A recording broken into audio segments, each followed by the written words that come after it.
I want to say this to you, Quincy, because I know that your mother was protecting you not only from Al, which is your father and he loved you, it was for what he would have done or Puff would have done to him. Being the son of a music mogul like Diddy may seem like an all-access pass to a life of glamour, but for Quincy and Christian Combs, it comes with its own set of challenges. One of the biggest hurdles? Diddy's bodyguard, a towering wall of muscle who resembles a superhero's henchman more than your typical security detail. One of his sons might take it. Oh, that was me.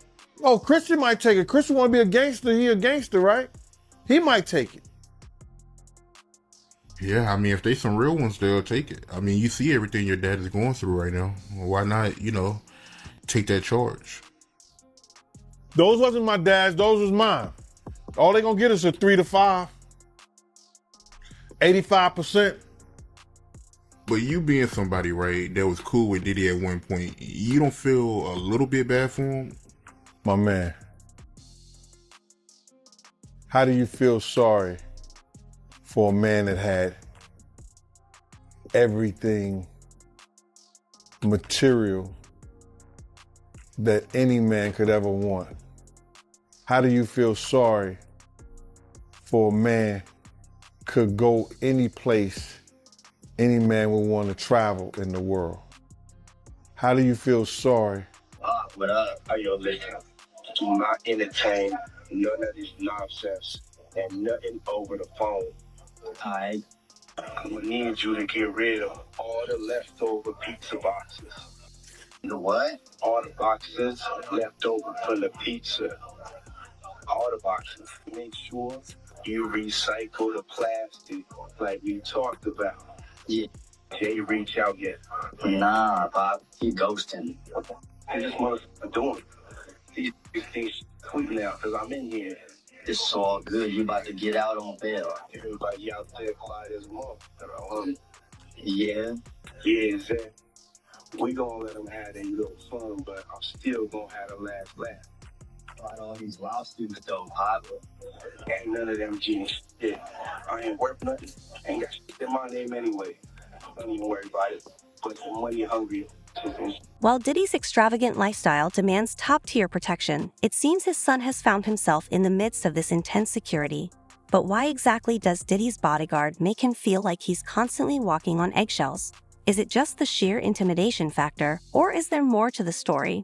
Let's take a closer look at what's really happening because, believe it or not, there's more than just a father-son dynamic at play here. You don't invite a man to your private unless you doing the Diddy. If 2 men lay down, how many homos get up? Let me tell you, young man, 2 of them. You understand? So don't invite a man to your private because that man will see you and take your head off. Especially somebody like 50. You don't send or let a boy do a man's job. I don't know if he need that type of attention or he want that type of attention. Evidently he do. You've been to some crazy parties, I'm sure. What's the strangest interaction you've had at a party that is like, what's happening right now? I remember I was lit and I just started dancing with Paris Hilton. I was like, this is kind of crazy. That is kind of nuts. What song was playing? I don't even know. It was one of those nights. Yeah, okay, all right. When it comes to Christian Combs, we can't ignore the elephant in the room, the fact that he's inherited a good portion of his father's swagger and knack for controversy. Sure, Christian enjoys the privilege of living in his dad's world of luxury, but he's also picked up some of Diddy's less than polished traits, including a talent for making headlines, sometimes for all the wrong reasons. Was you just fighting people in the club? No, I was being the better person in the club, and I want to always be the better person, and I want to start practicing being an advocate for mentorship programs for entrepreneurs that's making money. You just fighting in the club, yes or no? I don't want... No, we didn't have a fight. We had a big argument right outside the club. And who started it? This time, I think I got loud and got aggressive, but it was the third time it's happened. And so I felt like I needed to like stand up for myself. Even though I was talking shit and we was having a lot of crazy words, I was walking that way to avoid the issue. You know what I'm saying? And so and that's what happened. And it's unfortunate, but what's dope is that we all got on the phone. We talked for about 35 minutes. Do that. And I'm letting you know this, brother. That's your pops. Make it good with your pops, bro. Make it good with your pops. Because you are a part of him. How you feel about it personally? I feel that Kim knew that he wanted to love on his son. And she kept Al away from Quincy because of Puff, and I don't know why. I couldn't tell you why. Other than that, for some strange reason, Puff always want to claim something that ain't his. I just think that it's a lot of brainwashing that went on. When it comes to Christian Combs, we can't ignore the elephant in the room, the fact that he's inherited a good portion of his father's swagger and knack for controversy. Sure, Christian enjoys the privilege of living in his dad's world of luxury, but he's also picked up some of Diddy's less than polished traits, including a talent for making headlines, sometimes for all the wrong reasons. Some people feel like, Diddy, he played a part in that video coming out too. Him being spotted with Stevie J, smiling at the camera. A lot of people blame him too. But bro, what did I tell you? He's such a narcissist that he has to be in the public. Yo, listen to me. They just caught him on TMZ today or yesterday or something like that, walking out and about. Now, I'm not telling the man what to do, what he couldn't do. I don't know if the government told he couldn't travel nowhere, he couldn't be nowhere and stuff like that. But why are you going to go outside your own compound where TMZ and every other place is waiting on you? You're not going to get any public sympathy. That's why he had that picture of him and his father around his neck. You're not going to get no sympathy. You're done. Stick a in it. Call it a quit. Apologize to Big's mother for putting her son in that position that he loses his life. Is Diddy going to jail? I think that the easiest thing to do is to get somebody on some money laundering. Diddy have over 18 companies that he was dealing with. He put every business in his children's name or his mother's name. I don't think any of those businesses are straight into his name. So there's got to be some shadiness going on somewhere. The government wouldn't ask for all the IRS papers, all the tax papers for the last 3 years of any of his companies if they didn't think something was going on. So if he doesn't go for any of the assaults or something like that, it may be something having to do with tax evasion, money laundering, or something like that. Or maybe even drugs or something.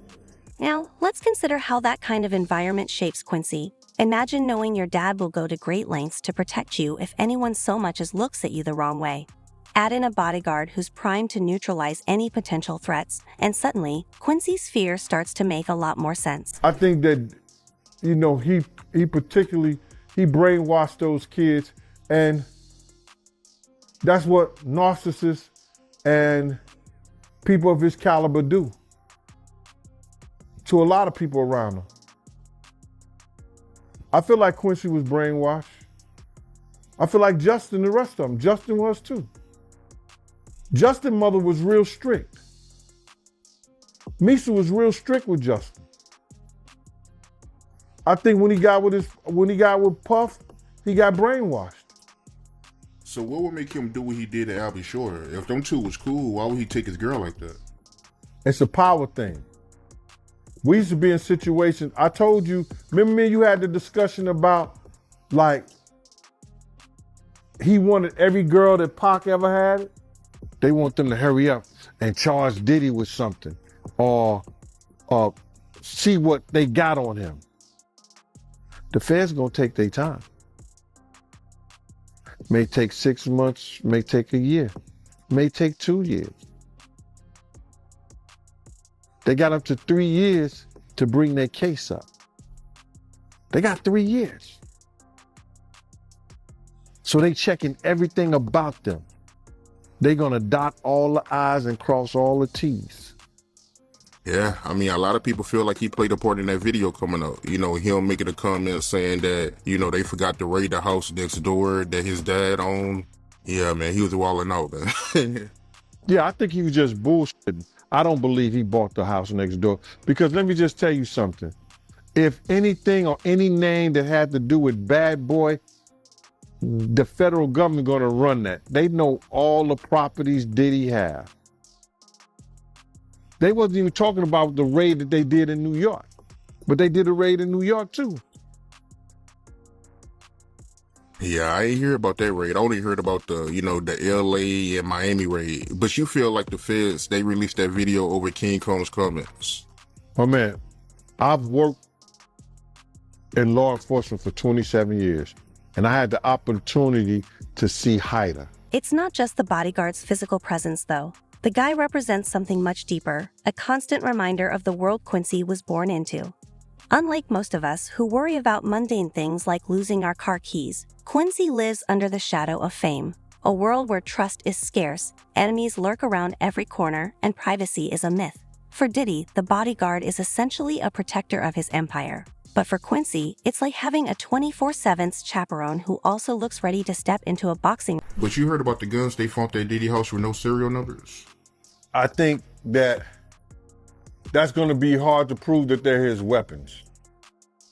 They're going to have to prove that they was his weapons because he had other grown people living in there. And plus, that house, I believe, was in a corporation name.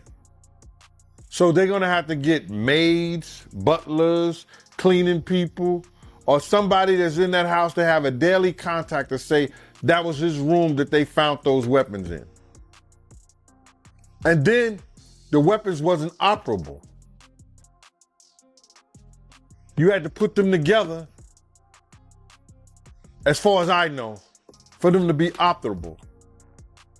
So he may have had weapons there, or he may not. One of his sons, he got sons. Somebody's gonna have to claim it. They just put it on him. Anything they found in the house, they just put it on him. But they had to prove that that was him. If other people were living in the house, other people had access to that room that they found the weapons in. Let's not forget Christian Combs' own brushes with controversy in recent years. He's been called out for his extravagant lifestyle. Think flashy cars, lavish vacations, and designer everything. While Diddy's wealth obviously makes this possible, it's also made Christian a target for criticism. People often accuse him of riding his dad's coattails, and some might even argue that the bodyguard's intimidating presence isn't just for Diddy, it's for Christian too. After all, a high-profile son with a tendency to flaunt his privilege doesn't exactly fly under. His son now is being sued for assault, and the alleged victim claims she has audio recordings of him forcing himself on her during a yacht party. Actually, did you check that out? Yeah, I was listening to, if you don't mind me saying, Tish Tales. And she said that she was going through the whole lawsuit. And in the lawsuit, it stated that he was recording a song. And the guy, Little Rob, had it in the recording that the girl was actually fighting him off her, and he was trying to make her drink some tequila, and she said, "What's in it? Is anything in it?" And he was trying to fondle on her or whatever like that during the time. And Lil Rob picked that up at the recording. So she's a part of the lawsuit. But Christian's similarities to Diddy go beyond the bling. Like his father, he has a knack for stirring the pot, whether it's showing off on social media or getting caught up in public spats. Christian seems to have inherited the Combs family's flair for drama, and here's where it gets interesting. Diddy's bodyguard isn't just there to protect the family from external threats. He's also there to keep everyone in line. For someone like Christian, who thrives on living large and making a statement, having a bodyguard who's essentially a walking no-nonsense policy probably feels more suffocating than reassuring. Like father, like son.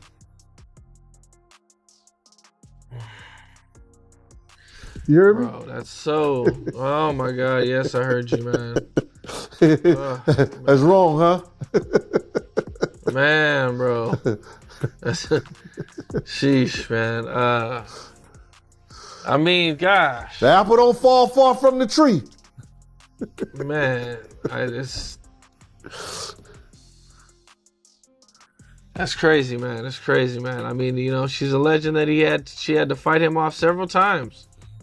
You know, and she suspected that the tequila was spiked. Right.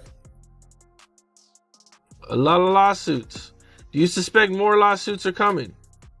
Well, see, the thing about it is, what people don't understand is that there's people that have stuff on Diddy from way back that lawyers would not fight it or take it. But now Cassie opened up those doors. I heard that it's a guy that's going way back and say that he put on a Sean John shirt and it tried to molest him. So he's taking his shit to court. Now, about that intimidation factor, Diddy's bodyguard isn't just physically imposing, he's a presence. He doesn't do it casually, whether he's standing in the corner of a party or walking through a crowd. He exudes an energy that says, don't even think about it. For Christian, who's trying to carve out his own identity while still living under his dad's colossal shadow, this kind of vibe can feel less like protection and more like a constant reminder that every move he makes is being watched, and not just by the paparazzi. When Puffy was taking phones, that showed me right there he didn't trust Q. Because he said, nigga, I know you got 2 phones. Give me your second phone as well. That's somebody you don't trust when you call them out like that. You call your own son out to be like, where's your second phone? You got 2 phones. Give me that. You ain't taking that second phone to this party either. Even in seemingly normal moments, the bodyguard's presence creates tension. Imagine Christian bringing friends over, only for them to be greeted by a man who looks like he trains for the apocalypse. Or picture him trying to enjoy a night out, only to have the bodyguard silently scanning the room, as if expecting a coup. For someone already navigating the pressures of fame and family legacy, this level of scrutiny can feel downright oppressive. They better slow down. They got to understand their daddy is fighting for his life. And it's better to fight for your life on the streets than it is behind bars. And so everything that they're doing right now is jeopardizing their daddy's freedom. If they really care about him. I kind of wonder if they really care about him, because I have seen some articles recently online where it appears that the one that Wax saying that they saw with that likes to fuck on transgenders and all of that, Christian is trying to fight the mother now over some, say over who's in charge of making the decisions, which is funny, which I think is just somebody that wanted to write an article, because Puffy is still have the ability to do that. Now, the good thing about it is Puffy was on life support or something like that, then that may be an issue. Puffy is still able to talk and make those decisions, which I think he better get in line real quick and decide who he's going to have as in charge. Because you don't want your 80-something-year-old mother, y'all would say, his 80-something-year-old auntie, but hey, if he called her his mama, that's his mama. I don't even know why y'all even saying that. And let's not forget the father-son dynamic here. Diddy is notorious for running his empire with precision and control, and it's clear he expects the same from his kids. The bodyguard isn't just there to keep physical threats at bay. He's also a symbol of Diddy's expectations, discipline, loyalty, and the ability to handle the pressure of being a Combs. For Quincy, who's no stranger to living it up and occasionally stepping out of line, This probably feels like being under a microscope. Diddy told her he was gonna kill Biggie. She knew it was gonna happen. She was purposefully not by her husband's side that night. It happened, and she was told she had to lie about it. And guess what? That lie held up until that boy turned 18. And he started having ideas of what he wanted to do with what he inherited. Because the paperwork was set up for Faith to not be able to receive $1 from Biggie's estate unless it was for little Christopher. And she only had one child with Christopher. The other children who required taking care of and feeding and all of them couldn't be fed off of Christopher Wallace's money. They weren't his kids. See how that works? So, is Quincy truly terrified of the bodyguard? Maybe not in the classic sense, but it's clear that the guy represents more than just physical protection. He's a symbol of Diddy's power, control, and the impossible standards that come with being part of one of the most famous families in the world. For Quincy, that's a lot to live up to, and a lot to live with.